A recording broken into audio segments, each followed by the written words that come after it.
their perception of Juneteenth is was something I never considered. Let me put it that way. As a matter of fact, Zach Newsom asked me what I thought about when I thought about Juneteenth, and I had to give him an honest answer. I said nothing. I thought it was a black people thing. Black people are going to have a party. They're not going to invite me, and that's it. But I was wrong, as I am every now and then. And it means certainly something entirely different to them: freedom, liberty, all those sorts of things. They're commemorating the fact that black people are no longer enslaved in Iowa. I think that's a significant celebration, actually.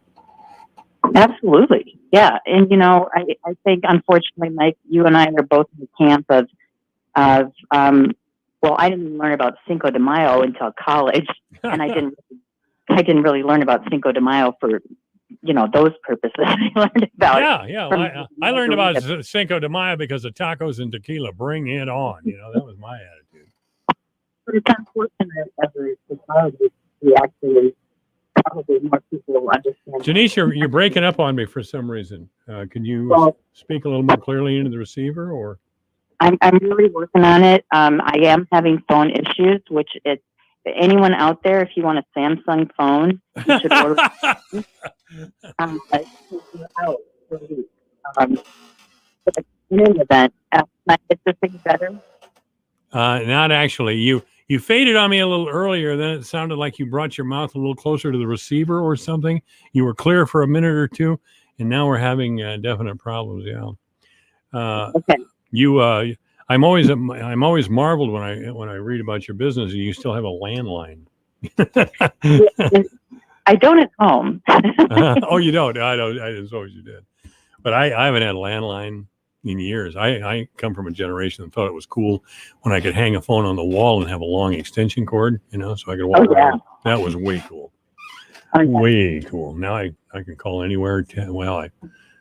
I don't. I got in the bad habit of talking on the phone while I was driving 80 miles an hour down Highway 20, and I almost ended it. So I stopped doing that. That's dangerous. Well, the place that we bought was from a realtor who had it, and there's phones in our bathroom. Oh, really? Wow. How cool is that? You don't want to miss a call, Well, I don't know how far I want to go down this path here because I can get pretty gross pretty fast. Right. Let's get back to Juneteenth. And Juneteenth. Well, I'm going to drop. I already made plans for the weekend, but I am going to stop down briefly just to show support or whatever I can do. And Sherry described it beautifully. Sherry described it from a perspective of a Christian woman, that this is about love, and she wants everybody to come together and love, and get to know each other, not as black people. Oh, there are those black people over there, and here are these white people over here, and there's an element of distrust, and I think it's going to be that way as long as I live, and probably as long as you live. These things don't change overnight. I know the world is a lot different, and I don't think the people here in the United States get enough credit for appreciating how different the world is when it comes to racial relations.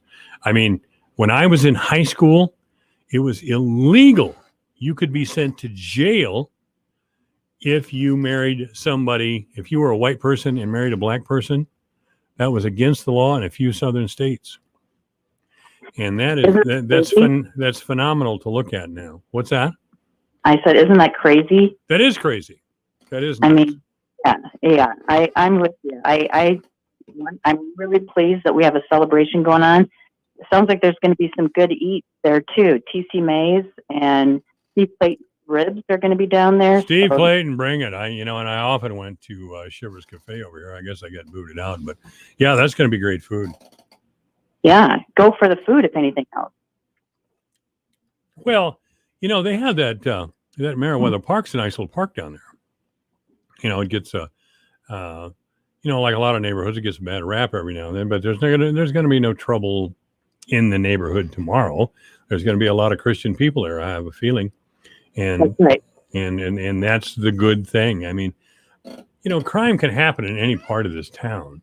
So don't be freaked out. I've been down there I used to call it the Flats, but I guess that name's out of fashion. But I've been down there a million times. I never had any problem. I got rocks thrown at the car a time or two, but I don't know. Maybe I look like the type of guy that somebody should throw a rock at. I don't know. But, 99.999% of the time, it was just another neighborhood in Fort Dodge. Yes. I used to drive through it every day for work, to go through for work, because I used to live out near the dump area, and I was through there all the time and never had a problem. Not one. You lived near the dump? Boy, that must have been the beginning of your career. Wow. Great spot. Yeah, well, I know where that is. I used to live on South 22nd for a couple of years, way back in the day, but not South 22nd, but South 20th, excuse me. Yeah. Well, anyway, I'm just giving a message to people who read the paper and read about some stories every now and then. That's not, these people who are committing these crimes are not representative of the community. A lot of time I will lay group blame on some group or another. The only way we can move forward is to be candid about this. I will lay, I'm not a perfect person. I have my implicit bias, and implicit bias is something that really is a concept I've rejected over the years. But I know in the case of race relations, I have had implicit bias. I mean, the Reverend Jesse Jackson said many years ago, when he's in a large and strange big city and he's walking down the street to his car or wherever all by himself, and he hears a bunch of young black kids come up behind him who are laughing and joking and talking aggressively, he gets scared. This is Jesse Jackson, an icon in the civil rights movement. Yeah, I agree. I have implicit bias against walking alone in a parking ramp. Well, women should. I really think that, and that's another thing. Women should adopt a different standard of safety. I wish the world weren't that unfair, but it is. Period. So we got to. Well, we shouldn't have to feel that way. I mean, I agree. I agree. And what would you suggest as a solution to the problem? Which problem are we talking about? Well, I didn't make that. Let's start with women walking alone after dark in the parking lot or one of those multi-story parking garages. What would be a solution that women wouldn't feel that way? To not have rapists. That's a good start. I'm with you. If anybody knows any rapists who are in Fort Dodge right now, please let us know. We'll round them up. But, nobody holds up their hands and says, I'm a rapist. Hey, what do you do for a living? Or what's your hobby? Raping? Nobody does that, How about security guards or something? That would be one idea. Well, and I think cameras are being more prolific, obviously, in some of those areas. What's more prolific? I'm sorry. Cameras. Oh, yeah. Cameras are very, very good. Cameras are very good. I have the Ring system now. It's all over my house. And I didn't have it 2 months. And at 10:15 on a Sunday night, my doorbell rang and it popped up on my Ring camera. There was a young guy out there, probably 35 years old, a snarky looking dude. And I'd never seen him before. What's he doing on my front porch at 10:15 at night? He never rang the doorbell again. And the video showed him talking to somebody who was out of view. So I recommend security cameras in this day of age. If they're going to knock on the front door of a crazy old white dude who has several pistols, they'll knock on anybody's door, He had no idea who he just rang that bell. That's right. That's exactly what I was thinking, man. Don't you know that there's this cranky old white man in here who doesn't like to be bothered at 10:15 on a Sunday night? And you kids get off my lawn, that whole thing. I know. We all have a little Clint Eastwood in it when it comes to that. Anyway, on to Juneteenth. We kicked around the question here again. Sherry and I and Zach Newsom, who's a nice young man. I just met him for the first time yesterday. He's running for city council, I guess. Councilman Halter is stepping aside. And he's running for Jeff's seat. But we all ask each other what Juneteenth celebration meant to each of us. And again, I said nothing, but it will take on more importance in my life as time goes on. But I'll ask you, what importance or significance is Juneteenth to you, Janece, fabulous Janece? Well, I'm going to be honest, like you. I don't think I knew about it until, for sure, I knew about it last year. I think the year before was the first I'd heard of it. And how tragic is that? I mean, this is part of our history, and a celebration of our history, and a good part of our history. And so the fact that you and I heard nothing about this through all of our educational years kind of tells us why maybe we need to have education about diversity, why we need to have education about how the world really has been. It's not, and for lack of a better word, whitewash it. I mean, we shouldn't be doing that. I think there's nothing wrong with teaching kids about these events in history. That doesn't make anyone good or bad. It just says this was what happened. This is history. Well, that's not what critical race theory teaches, though. And a lot of people are upset that Governor Reynolds, and I don't know if she signed this or not, but she would forbid. So the state of Iowa now forbids the teaching of critical race theory. Now, critical race theory tells us that white supremacists founded this country. Any success white people may have had as a result of their racism and supremacy, and that all of my relatives back to 1850, when John Devine settled up by Laverne, Iowa, fleeing British persecution, he was a racist, and all of my relatives since then, and all of your relatives as well there, Janece, which I totally disagree with. I don't know what's taught in schools now, but you use the word whitewash. I never heard of anybody that was black except maybe Booker T. Washington when I was a kid in school.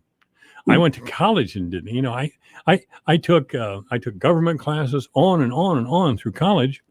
Never heard about the civil. Well, about the civil rights movement, don't you, Dr. Martin Luther King? Oh, you do? Okay, we'll move on. I'm not in favor of that, but I'm not in favor of pointing a finger at little children and saying you're guilty. That's too much for me. You know what I mean? No, and I don't think, and again, I'm not an expert in critical race theory, okay? I haven't read the tenets of it, but I would venture a guess that my relatives very well may have been racist. I mean, I'm just saying, we did chase the Indians out of here, and so I don't want to pretend like we weren't a part of this process. In terms of, do you by we were part of this process? Are you talking about your family and mine, or are you talking about white people in general? Or I'm talking about our founding fathers and their progeny, and yes, I would include my relatives in that. Our founding fathers held slaves, so yeah, I guess they had a different idea on race relations than we did. And slavery, let's make no doubt about it, is evil. I believe. Well, and I know for a fact, okay, my grandpa, once he found out, I mean, he thought it was really cool that I was a tutor for the Drake basketball team. You were a tutor for who? I'm sorry, I want people to hear this. You were a tutor for who there, Janece? The Drake basketball team. Oh, okay, great. And he thought that was pretty cool until he actually watched the game and realized everyone was black. Oh, no. I'm sorry to hear that. My safety. And it was very, you're not going to teach an 80-plus-year-old man new tricks. I mean, it's not going to happen. But at least I was able to assure him that, I was extremely safe and there was nothing to worry about. But so, yeah, there's racism in our history, and I don't think we can just pretend like that This is a story. This is a story that I've told many times on the air. So if I'm boring my listening audience, well, you're used to it at least. Anyway, and I mentioned it to Sherry and Zach when they were here, and I'll abbreviate it. When I was a little kid, 8, 9, 10 years old, in Algona, Iowa, huge metropolis, there was a black family there, and they lived in our neighborhood just a couple of blocks away. And one of the younger kids, his name was Billy, black kid, would come over and play baseball with us or go down to the schoolyard and shoot baskets, all the things that kids did. Well, of course, there was one rotten little kid in the group, and I think he went on to commit crimes and be imprisoned, which wouldn't surprise me. But anyway, he got frustrated with Billy and called him the N-word and ran off, and he was a fast runner. Billy tried to catch him and couldn't. Anyway, my mother heard that, and she gathered her children together. She didn't feel like she could lecture everyone's kids, I guess, but she gathered her, and I remember she put her arm around me, which she didn't really do, because since she had 4 kids in 5 years, the poor woman was overwhelmed half the time. But anyway, she gathered us together and say, don't ever use that N-word with Billy or call Billy that name. That means something very mean to him. It's a very, very mean word, and Billy knows what it means, and it means he's different. I don't remember her exact words, and I'm just trying to bring it all back a little bit. But she said, the punchline is this, and it's true. And she said, never say those things to Billy because they would hurt him and make him mad. You might get beat up. And we sure might have. Always say Negro. Now, that sounds funny to 21st century ears. But as a matter of a fact, that moved me a little, my little 9-year-old self. It moved me from not understanding anything in regard to this to understanding that Billy could be hurt by a word that meant nothing to me. And that was a little bit of an enlightenment for a 9-year-old kid. Obviously, that was a long, long time ago, and I still remember it. And it also highlighted to me that Billy's journey was different than yours. That's right. And it did. I thought really, and this sounds so stupid, but it's the truth. There were a couple of Mexican families in the neighborhood, and I thought he was a Mexican guy. I was just a dumb little boy, an uneducated little boy. But it was then I realized that he wasn't, he wasn't white. He wasn't a Mexican kid. He was a black kid, and that different words could really hurt different people. And I had no idea why then, but I knew it. I'm going to suggest you weren't a dumb little kid. I'm going to suggest you just didn't see color in that way. You were just Billy's friend. Yes, that's right. How did I know all these things were important? And come to find out years later, they weren't. Exactly right. They weren't really. And kudos to your mom for that lesson. That's huge. Yeah, it was one of the, and my dad had, and I've already told my one story. So my dad had other stories from being in the military and seeing black people being abused and going back and forth on racial lines. And it was, my folks weren't perfect people, but they were decent. And that's what it takes. Decent people trying to move forward. And maybe we can be decent people tomorrow. Are you going to Juneteenth tomorrow, Janece? I'm planning on it. Okay. And you know what? Shouldn't we all be striving for that? Just decent people moving forward. I hope so. Yeah. I hope that's who we are. That's the way I see us. That's the way I see the people in Fort Dodge. I think we're all trying to get something done. Trying to teach our kids the right thing, trying to treat our neighbors fairly, and be proud of ourselves. Because you can't be proud of yourselves if you're some dumb redneck. I couldn't anyway. I don't think you'd be proud of yourself if you're only proud of yourself because you're putting others down. Yeah, really. Yeah. All right, Janece Valentine, the fabulous Janece, has been our guest. What are you doing this weekend, Janece? Well, going to Juneteenth. Going to Juneteenth. All right. I apologize for the bad connection. I'll have my new phone hopefully within the next 5 days. All right, cool. Hey, have a great one, Janece. Maybe we'll see you tomorrow. Stay safe out there. All right. This is AM 1400 KVFD, the voice of Fort Dodge. During this challenging and unprecedented time, Gunderson's is here to serve with expert guidance and understanding